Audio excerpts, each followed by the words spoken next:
Hello friends, आज हम आपके लिए लेकर आए हैं जादुई परी की जादुई सैंडल। ये कहानी एक अंजू नाम की लड़की की है। अंजू अपनी माँ रीमा के साथ एक छोटे से घर में रहा करती थी। उनका घर सैंडल की एक शॉप पर ही चलता था, जो उसके पिताजी का हुआ करता था, जो अब उसकी माँ चलाती है।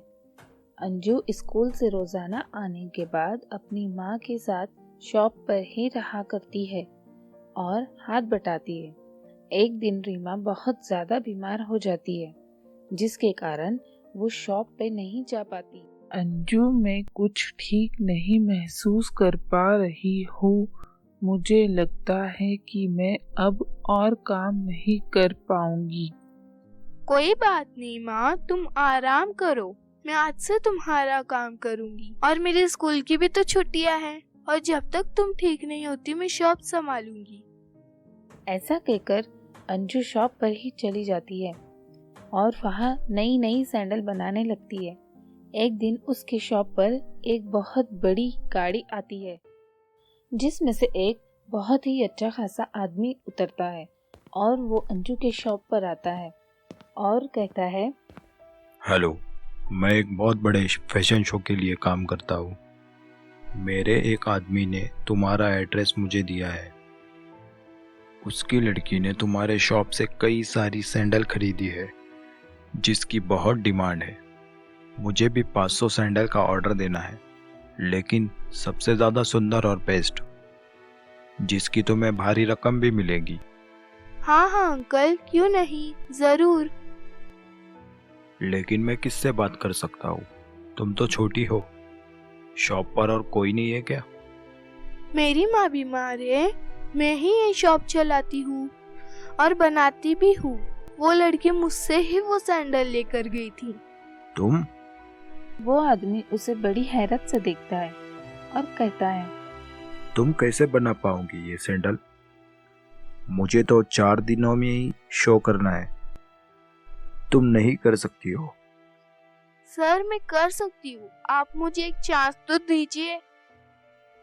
अंजू के बहुत कहने के बाद वो आदमी मान जाता है और कहता है, सिर्फ 4 दिन, क्योंकि 5वें दिन मेरा बहुत ही बड़ा फैशन शो होने वाला है। हाँ हाँ सर, आप बेफिक्र हो जाइए। ऐसा कहकर वो आदमी अंजू को कुछ एडवांस रकम देकर चला जाता है और अंजू वो रकम लेकर अपने घर अपनी माँ के पास जाती है और उसे सारी बात बताती है। उसकी माँ पैसा देखकर खुश होती है। तभी उसकी माँ उसे कहती है, तुम कैसे कर पाओगी ये अंजू? हाँ माँ, वो तो सही है, पर वो मुझे भारी रकम देंगे।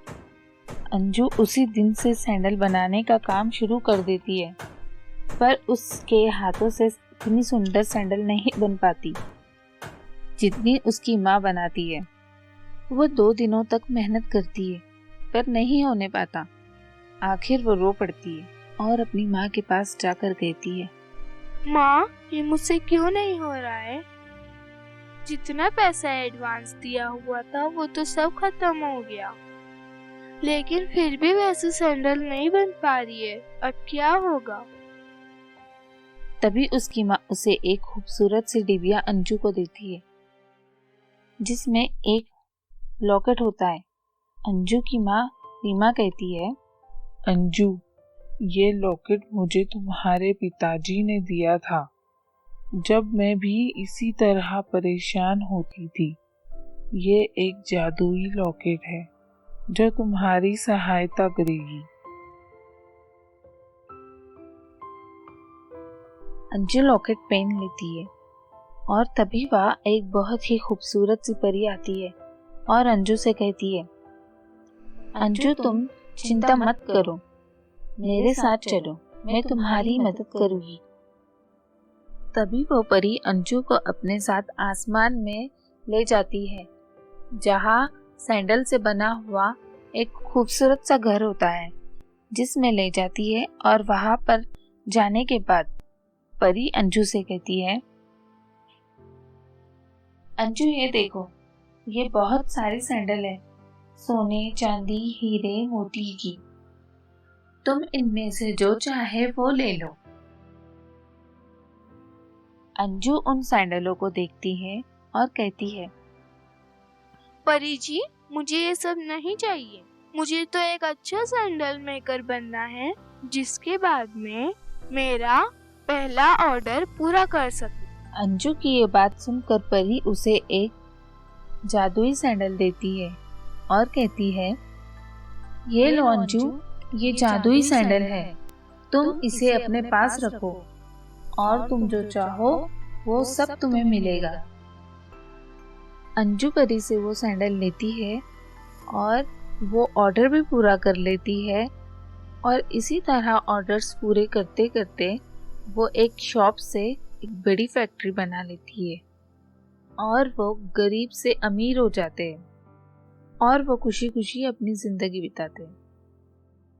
फ्रेंड्स, आपको हमारी कहानी कैसी लगी? प्लीज़ इसे लाइक कीजिए, शेयर कीजिए और हमारे चैनल NK एनिमेशन को प्लीज़ सब्सक्राइब कीजिए।